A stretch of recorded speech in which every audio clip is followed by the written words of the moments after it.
If you were to ask any self-respecting motorsport fan what the greatest achievement in the world would be, I bet you quite a few of them would say it's the Triple Crown. Now, the Triple Crown is when a driver wins the top 3 races in the world, really. And they are 3 very specific races.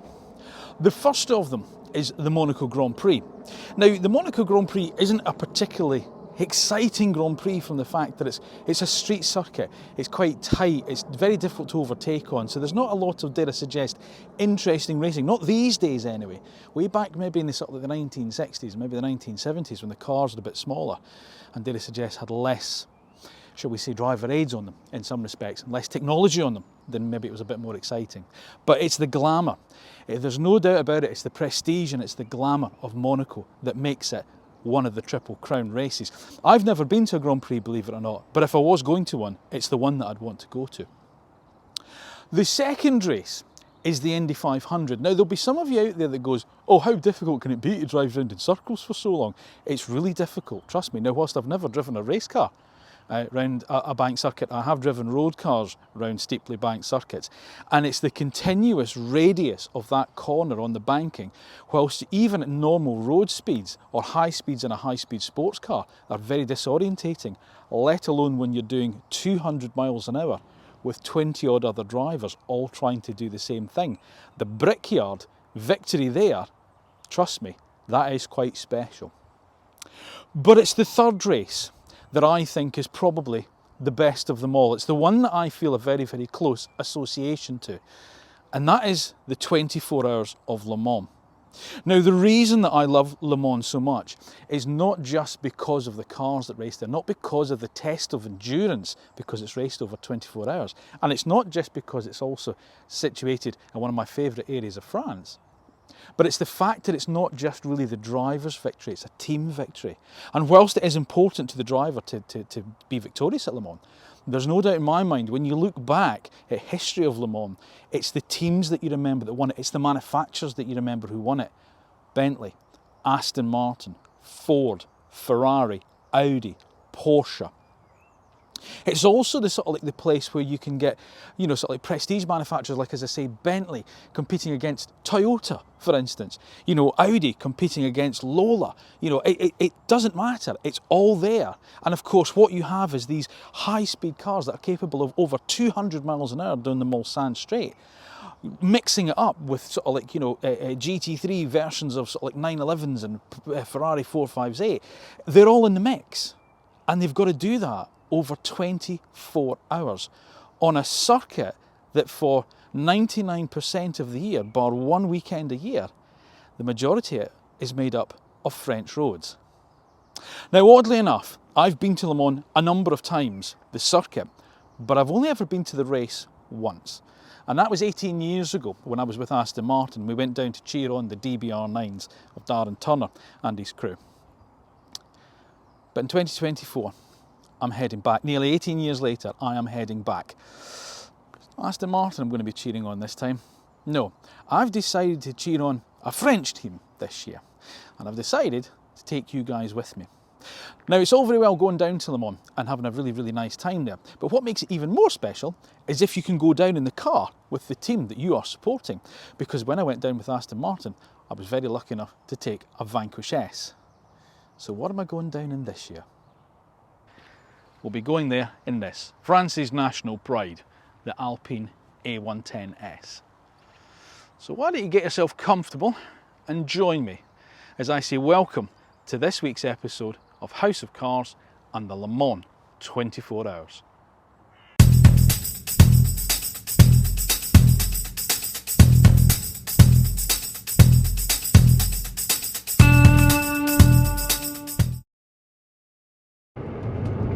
Right, so we're off. Now, today is Wednesday, the 12th of June. The race takes place on Saturday, the 15th, Sunday the 16th.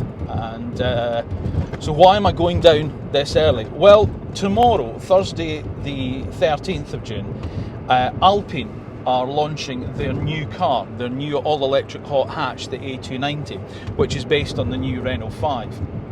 And they said to me, this is how all this came about, they said, would you like to come to Le Mans and see the car? And I said, yeah. I said, that sounds amazing, thanks ever so much. And then I got another email that says, actually, we can get a car a little bit earlier for you guys to film with, and it's going to be in Paris. Would you like to do that? And I said, well, yeah. I says, what about, so I don't come to Le Mans? They went, oh, no, you can still come to Le Mans, but why don't you go to Paris, have a look at the car before anyone gets to see it, and you can do some filming with it. So that's what I did. I shot over on the Eurostar,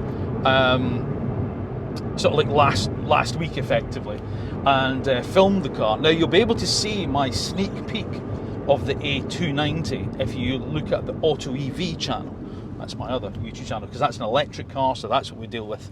That's where we deal with electric cars, is over on Auto EV. When it comes to combustion engine cars, then it's House of Cars.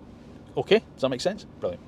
So I said, right, how do we do this Le Mans thing then? And they said, well, basically what we're going to do is we're going to get a train and we're going to do it. And I was like, all right, okay. I said, the problem is I need to be back in the UK for Monday the 17th, because I'm also filming with another car for House of Cars. And I said, I need to go and pick it up. And I've only got it for the day, because I need to be back then.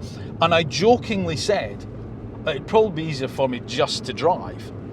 And they went, well, do you want to do that? And I said, well, if that's doable, yeah, that would be brilliant, you know, thinking that obviously that I would just, you know, pack my stuff in the back of my little Mini Cooper, Cooper S, and head down to Le Mans. And they went, no, we'll get you a car. And so this is what I have, the Alpine A110S. Now, I've driven the Alpine A110. It's basically the sort of like, this was the car that kind of reinvented the Alpine brand again. It's part of Renault Group. They brought the Alpine A110 out, I think it was 2018 the car came out. Brilliant car. You don't hear a bad word said about this car. You know, it competes with things such as the Porsche Cayman, I suppose at the time the Lotus Evora. Does it compete with the new Emira? I suppose it does in many ways. Certainly these high-powered ones, it will do. So it's a similar, you know, sort of like two-seater, mid-engine, lightweight type of sports car. And I have driven one very briefly around Millbrook, the proving ground, the standard A110, and I really came away so impressed with that. So as soon as they said to me, do you want an A110S to go to Le Mans in, I was like, oh yes, because that is a proper road trip for this car, and I really fancy it. Now, I like driving through France. In fact, we're back down there in just a few weeks' time as a family. We're back down to the west coast of France, in Les Sables d'Olonne, where we go and have a villa out there. And I really love driving through France. But there's something quite special about going to Le Mans in something quite special, and I think this is very special. As I say, I've driven to the circuit a lot. I've done a lot down at the circuit. I've driven down there when I was writing for magazines. I did a piece then for Private Motor Club, and we took a Porsche 911 down there. I've been down in various Aston Martins over the years. I've even driven down the Mulsanne Straight in our old Land Rover Freelander that we had years ago as a family car.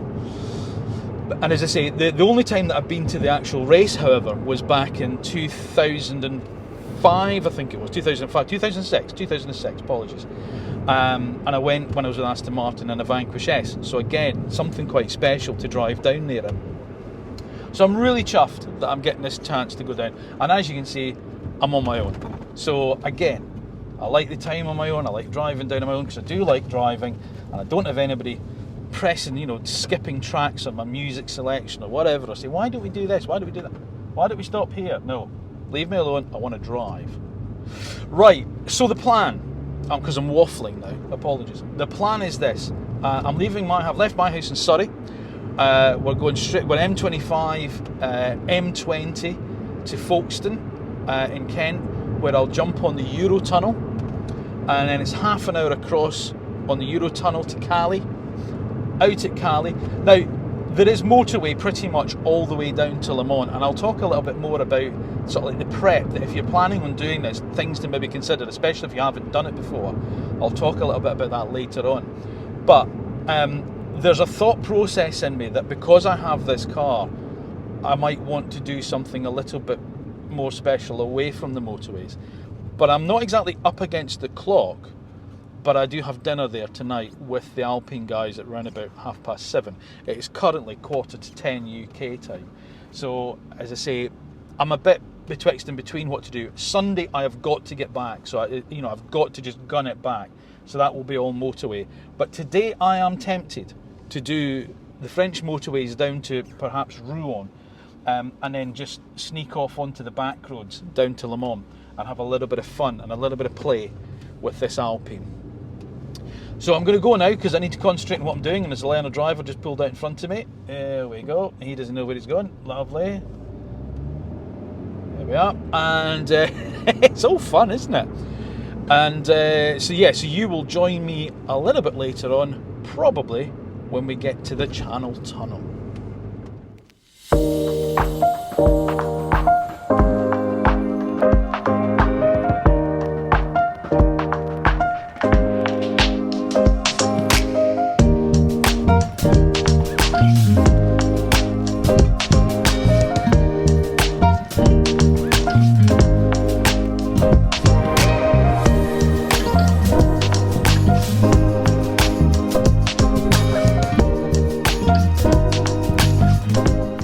Right, so I've arrived at the Eurotunnel at Folkestone. I left my house this morning, or when I first started filming, just around about 9:25. I got here about 11:20, so just under a couple of hours from my house in Surrey down to Folkestone in Kent. Now, I thought I'm going to be jumping on a train in a second, but I thought it'd be worthwhile maybe talking about what to do if this is your first time doing a trip abroad, whether it's Le Mans or whether you're just taking your car to the continent for the first time. There's a couple of things that maybe you need to know about. If you do this regularly, you can skip on to the next bit of this video, but if you don't, here's a wee bit of advice here. Right, the Eurotunnel. It's not the same as Eurostar, by the way, so don't book Eurostar and turn up to the Eurotunnel. Two different things. Drive down to the Eurotunnel. Now, if you're booked on a specific train, don't turn up 2 minutes before that train is due to depart, because you've got two passport controls to get through, the British one and the French one. So give yourself plenty of time. All of this information is available on the Eurotunnel website, but just bear that in mind, because you've got to go through two passport controls. And if it's a busy time, because obviously Le Mans is on at the moment, then obviously you've got to allow yourself time for that. The queues will be quite big, okay? Now I'm on Flexi Plus, which is great, which means I can just pretty much turn up, go through passport control, park up, go and use the lounge, and then drive on to whatever train I have. Roughly, if everything's running great, there's about 3 trains an hour, and the crossing takes about 30 minutes by the time you're on to off. But the nice thing about having the passport control on this side is when you get off at France, you're straight onto the motorway. You don't faff around, you're gone, that's it, you're off and running with the prize. Right, great. That's the Eurotunnel. So travelling abroad when you're in France, a couple of things to bear in mind. Documentation. Okay, so as well as your passport, don't forget your passport. Make sure that you've got things like copy of V5 registration document and your insurance certificates for your car, because if you're stopped, you'll be asked for your documentation. Don't bring your originals, you can bring photocopies, that's fine. There's other things that you need in the car as well, so make sure you've got things such as warning triangle, make sure you've got high-vis jackets, that's a legal requirement now in France. Spare bulb kit, if you can change the bulb in your car, make sure you've got the spare bulbs in your car. You don't have to do the kind of yellow headlight thing now, and most cars now will have the adaptive HID lights where you don't need to change the beam pattern. But just maybe check with the particular manufacturer for that, okay? The other thing you must have as a legal requirement are these. Now these are breathalyzers. These are disposable breathalyzers. You can buy them off Amazon or in other places like that, or off the AA probably, or Halfords and stuff. That is now a legal requirement to have in the car if you're travelling through France, and make sure you've got them, because if you're stopped and you don't have them, you'll be in trouble. The other thing that I would thoroughly recommend you have is one of these. This is called a SANEF tag. Now this would normally locate on the top of the windscreen here next to the rear view mirror, and this will allow you to use the toll roads where you'll go through the automatic barrier. The barrier itself will automatically raise as you come up, because it will pick that up, and then you'll be debited off your credit card, okay? I think these are about 50 or 60 quid to buy, and they're an absolute godsend, especially if you're in a right-hand drive car and you're travelling alone. And also as well, it means you don't have to queue up at the tolls. You just go to the ones that are signalled with a T on them and they'll drive straight through. So that is something that I would recommend. I've been using these now for years, and the sense of satisfaction of not having to queue at a toll booth trying to pay money out of a right-hand drive car is immense. I can't tell you how good it feels. So that's the other thing I'd recommend. Okay, so What I'm going to do now is I'm going to jump into the lounge, I'm going to refill my coffee cup, I'm going to have a pee. Oh, that's another thing, don't rely on the toilets on the Eurotunnel. If you can, go into the terminal building here, or if you're at the lounge, and use them, because the toilets in the Eurotunnel aren't guaranteed to work, and they're not the nicest things in the world. But it's the convenience of just taking 30 minutes, drive straight on, straight across the channel in 30 minutes, and you're out the other side straight onto the motorway. Okay?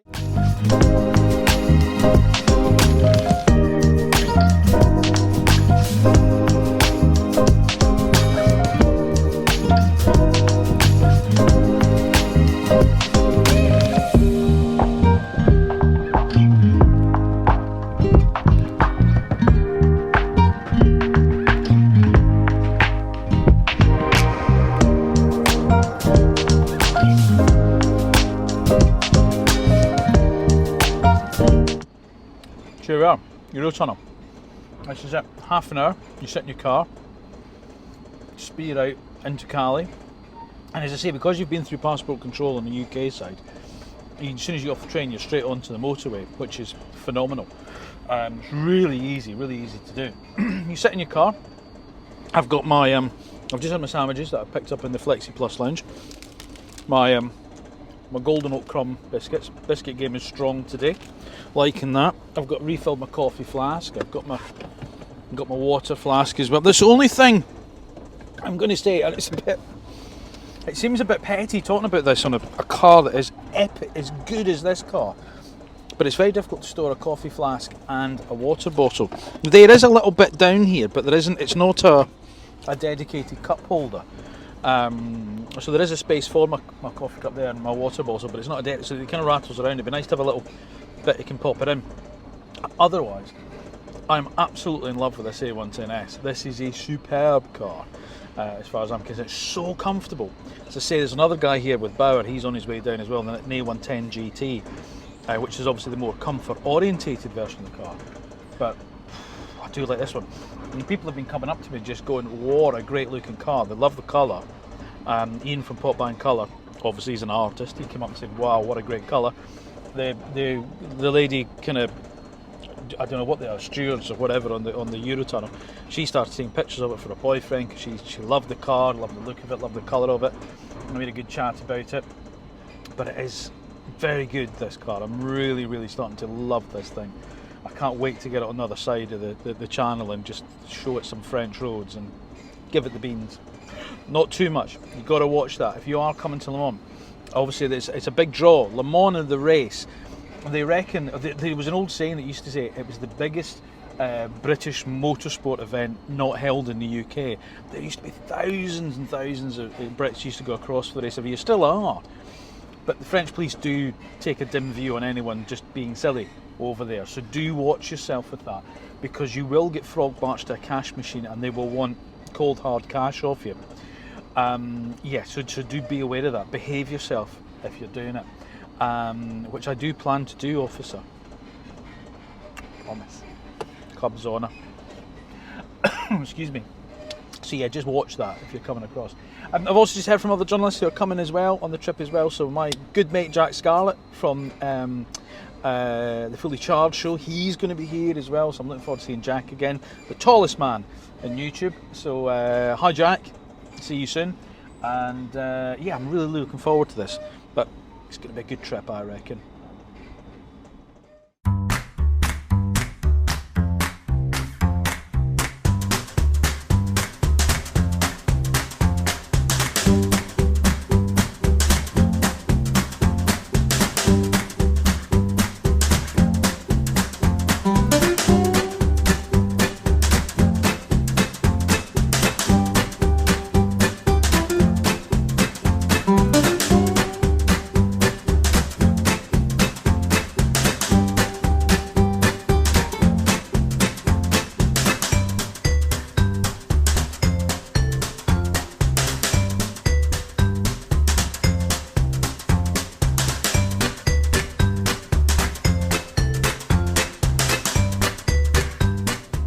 Right, so I'm not far down from Cali, but what I just wanted to show you was this Sarthe tag. Okay, so I'm coming up to the first peage, and you'll see there is little T a little orange T symbol, and that's what this is. So I'm going to head into the lanes where this orange T is, and I'm going to have to hold. Normally, I've got this positioned up on the windscreen of my Jeep. So hopefully, this is going to work up here, because this is where it's supposed to be. So if I hold up this here, with a bit of luck, there we go, and the barrier's up, and we are through. No waiting around, no queuing, no faffing around with money or cards and trying to lean across. Absolute godsend these things are if you're driving in France. Get yourself one of those, a Sanef tag, S-A-N-E-F. Right, God knows how much that was, by the way. I haven't got a clue. But it does make a hell of a difference. Just wanted to show you. There we go.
So my first day at Le Mans, and first full day at Le Mans. Arrived here last night. It was a bit of a drama last night trying to get the car parked, but that's just because we thought there was parking at the hotel. It turns out there wasn't. I had to take the car back to the circuit and then get shuttles and wait for shuttles. And anyway, that's why you didn't get much of a sort of like an end to the video with me being sort of like in Le Mans. Now, I'm just trying to do this on a handheld, so apologies for this bit of the video, but the reason that I'm sort of here is because of this. This is the new Alpine A290. It's the new electric hot hatch, and it's had its world premiere at Le Mans, the 24 Hours of Le Mans, because obviously Alpine's endurance team are racing in the hypercar category, the LMP1, as it used to be known, category, and the team's actually here, as is the two F1 drivers, so Esteban Ocon and Pierre Gasly, who's just over there. Where is it? I can't do this and that. That's the man there. He's being interviewed by the press, which I suppose is me actually, because I've got all this stuff. Anyway, this is the launch of the A290. Now, if you want to know more about the A290 hot hatch, then please head over to Auto EV, where I've done a full sneak peek with the car. I was very fortunate enough to be in Paris and saw an unveil of the car in Paris a week before Le Mans. So that video is now live on Auto EV because the car is now, well, the embargo's been lifted now, so that's it there. But that is what we're here to actually sort of do this weekend. I was here to attend the launch of this. And it is a mega little thing, it really is. It's based on, I mean, obviously the new Renault 5, which is electric, and what they've now done is Alpine are going to be a phenomenal standalone brand, a proper sports car brand, and they're seeing it as sort of like an electrified future. And this is the start of it. There's going to be 7 cars in the Alpine range before long. As I say, they're going into sort of like a fully electrified future. There's going to be a new sports car that will replace the A110. Oh, I love the A110 so much. And that's going to be all electric. There'll be a small electric crossover, unfortunately, but that's what everyone wants. And then obviously there's this, the new A290 hot hatch, which just looks mega, absolutely looks mega. Anyway, very briefly, as I say, if you want to know more of the details of that, head over to Auto EV, the YouTube channel. However, what you're basically going to be looking at is around about 2 versions, one 180 brake horsepower, one 220 horsepower. Price is going to start from around about £37,000. Seems a lot, but what's really important with the car is its weight. They've kept the weight down to a minimum. This is the same weight as a petrol-powered Golf GTI with the same power as the Golf as well. So proper hot hatch performance. And of course, keeping the weight down is going to be key to making the car fun to drive for the enthusiasts. That works really, really well on the A110, and having driven the A110 and having enjoyed it so much, I am full of confidence that this is going to be a real contender for a proper enthusiast car.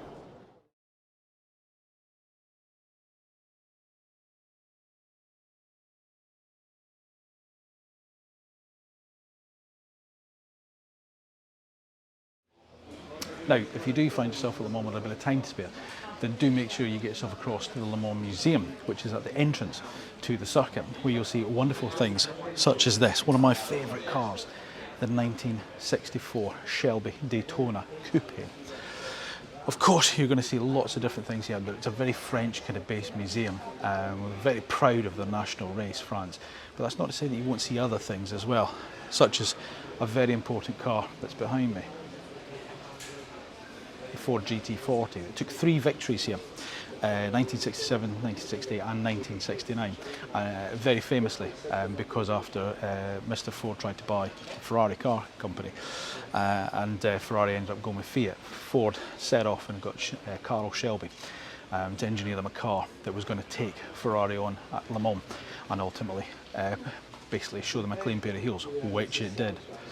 So please do make sure that you get yourself enough time to get across to the museum if you are visiting Le Mans. Apologies about the quality of this video, however there's a lot of people around me and I've just got to make sure that I don't trip over some of the exhibits, but it's well worth searching out when you're here. And is there a more iconic livery on a Le Mans car than this? The Porsche 917, as immortalised in the Steve McQueen film Le Mans. And of course lots of manufacturers have competed at Le Mans, including Alfa Romeo, and this is one of their efforts. The 1972 Alfa Romeo 33 TT3. Beautiful, isn't it? And then possibly one of the prettiest Ferrari racers I think that's ever been, but the 1970 512S, a car that went head to head with the Porsche 917. Now, as a young lad, I was very much into Porsche. It was my kind of brand of choice, if you like. And I was very much into this car here, the 935. Just an awesome looking car. Oof. But it was another Porsche that really started my love affair with Le Mans 24 Hours, and it was this one. This is the Porsche 956, a car that was raced by Derek Bell to great success here at Le Mans. I think he took something like 6 victories here at Le Mans, and just an awesome car, and one of the most iconic liveries as well, the Rothmans liveries. Now, obviously cigarette manufacturing sponsorship now is very much a thing of the past, but they did spawn some of the world's most iconic liveries, including the one that I'm going to show you next, which is probably one of the sweetest victories that Le Mans has ever seen. And it's this car behind me, the Jaguar XJR9. Now, after 3 decades of not competing at Le Mans and no victory in sight, they returned in 1988 with Tom Walkinshaw Racing and took pole position, but also took complete victory as well, with the 3 XJR9s crossing the line in formation. That was a sight to behold, it really was. And of course, one of these cars is here on display at the museum.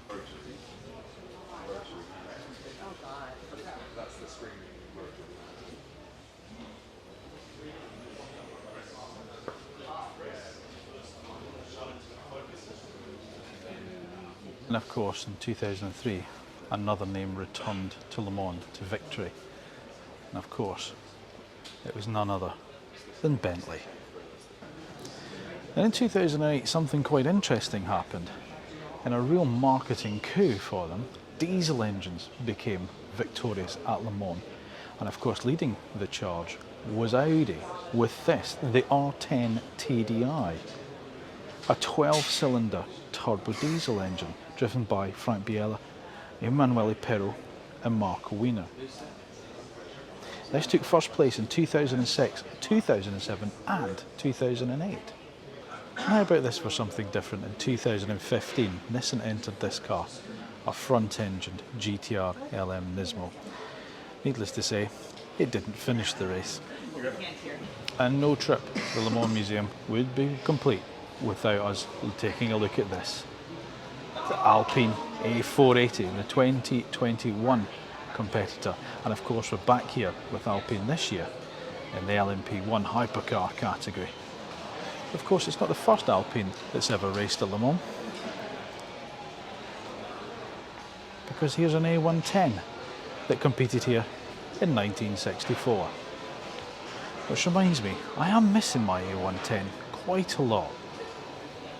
But when you look at the old original A110, you can really see where the styling cues came for the new one, especially in that rear window line, and of course the 4 headlamps across the front of the car. Stunning looking little thing. But Alpine has got quite a history at Le Mans, and here's some more of them. This is the 1963 M63. You can really see where the aerodynamics really took hold in this era of car. And of course the 1975 A441C with its V6 engine. Imagine sitting in that open cockpit doing close to 200 miles an hour down Mulsanne. Sigh, if only. So there we have it, folks, just a very, very brief walk around the museum. As I say, if you are at Le Mans, it's well worth coming across and having a wander around. It really sort of gets you steeped into the history of the circuit and everything that's gone on here over the years. It's a wonderful way to spend just, you know, an hour or so of time just wandering around here. And of course, it would be complete without a visit to the shop.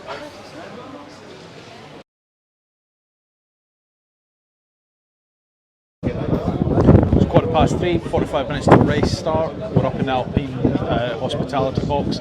It is crazily busy out there. We could have done a pit walk earlier, but it was just so busy, and there's loads of people out there now. The weather's been a bit unpredictable so far today. We've had a little bit of rain, we've had a lot of sunshine.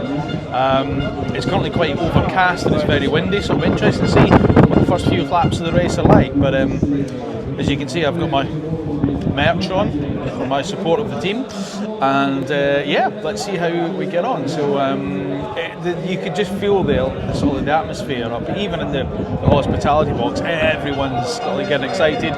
We've had sort of like the flag walks out on the grid. We've got a good a good view of the sort of the pit lane and the start-finish straight, obviously. Yeah, we're getting really, really excited for the start of the race. We've decided that there are probably better places to view the start, but because of how busy it is, we're just going to stay where we are.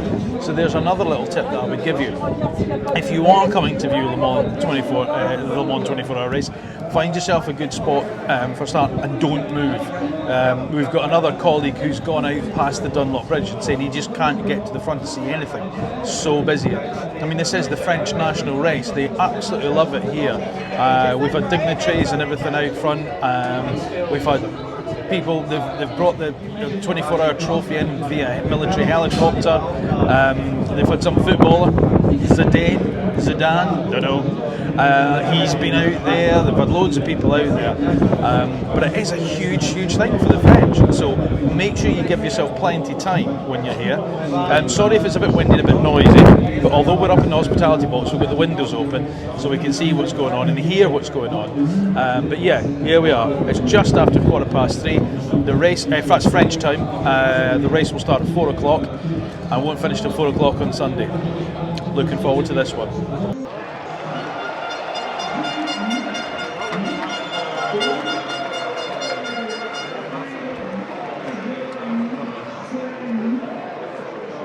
So we've got how long to go? 3 minutes? 2.5. 2.5 minutes. I'm here with the tallest man on YouTube and the prettiest girl ever.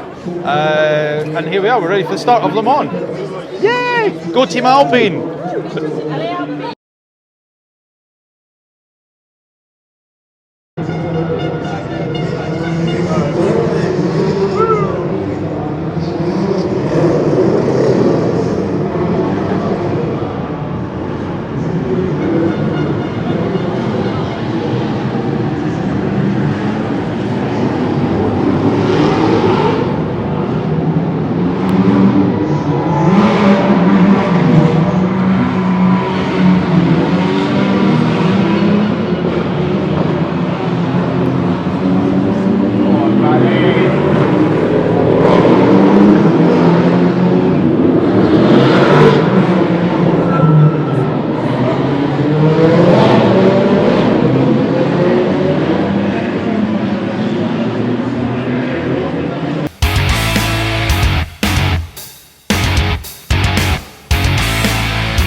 This is quite exciting. We're just about to go into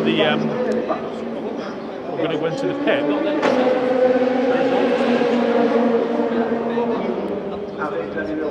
So we've just been told what's going on in the pit. Take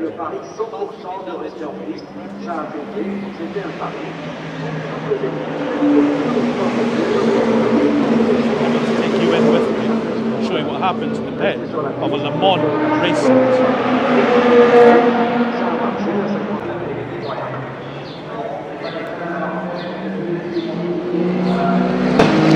Just heading into the Alpine pit. The headphones on so we can hear the guy. And this is race day, so this is not a practice. So this is what we're being shown.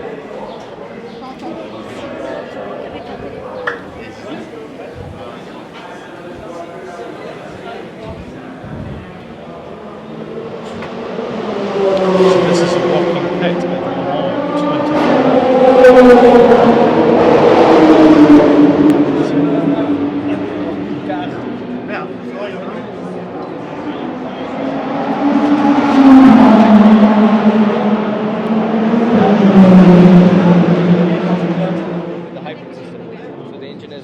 Send it to the hybrid system, which is done by Porsche, and then we get answers, or sometimes they ask for some information and we have to provide it.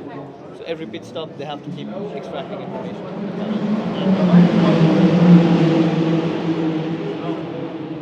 So in our Alpine in LMDH we have basically the hybrid unit at the back, so we get around 70 horsepower in electrical power, and the rest from V6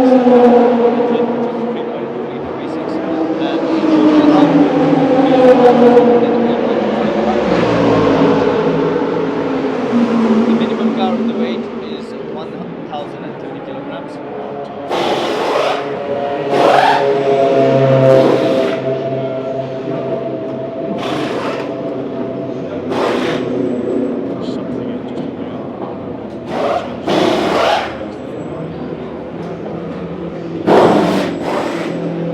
So yeah, pretty special there. We're getting a proper backstage view of a Le Mans team in the pit.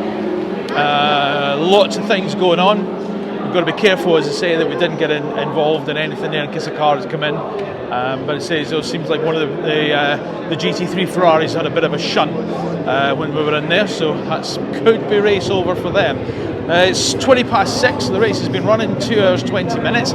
Still a long way to go. I mean, never was a truer statement, and it's a marathon, not a sprint. I'm just going to head back to the Alpine hospitality box, probably take a little break from this and get something to eat, and no doubt charge up some batteries. I'll be with you later, but as far as I'm aware, 2 hours and 20 minutes into it, we were, as Alpine, as a team, we were running 4th. So with a bit of luck, that's where we still are. But as I say, it's a long way to go. But honestly, I can't believe I've left it 18 years since I've been back at Le Mans. It's absolutely phenomenal. It's an incredible race. If you've never done this, you've got to come to it. You really have. It's not that far from the UK in terms of sort of like the drive down. But the whole weekend, the last few days have just been absolutely incredible. I'm trying to get some footage of the racing at night as well tonight, so we're hoping to head down after dinner. We're going to go to the concert tonight as well, because it's not just racing that's here, it's everything. You know, there's concerts, there's a festival kind of goes on, there's that little village area, there's lots of support races obviously before the main race starts. So there's loads to do and there's loads to see, but as I say, it's a long way to go. So I'm not going to stay for the whole race, unfortunately, because I need to be back in the UK Sunday evening, so I will be heading back slightly earlier, obviously in the Alpine, which is a real shame because I would love to see the cars all finish as they cross the line. So make sure you don't do what I do and you have to be back at work on the Monday morning if you do come to Le Mans, because you'll want to see the whole race. But it's bloody brilliant, I love it.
Right, excuse, I don't have any microphones, I left them in the car earlier.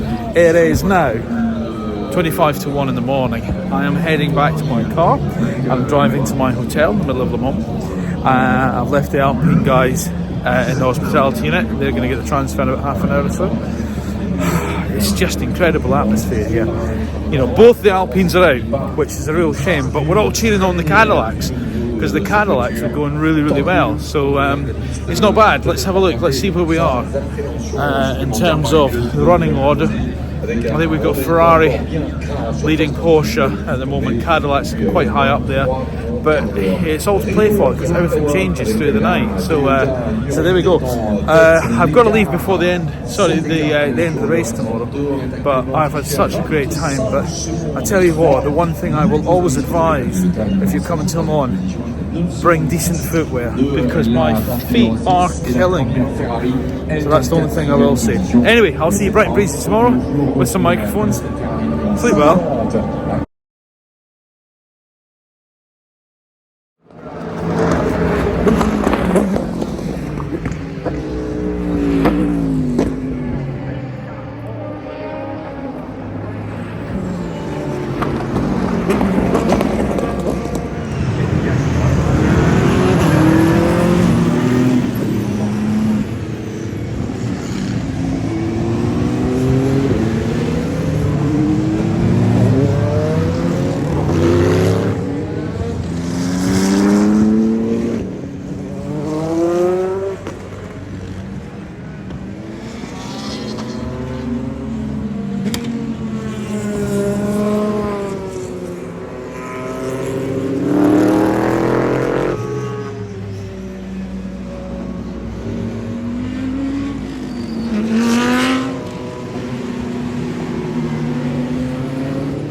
A bittersweet end to my Le Mans weekend, as both of the Alpine hypercars that we were here supporting failed to make it through the night, retiring with mechanical issues.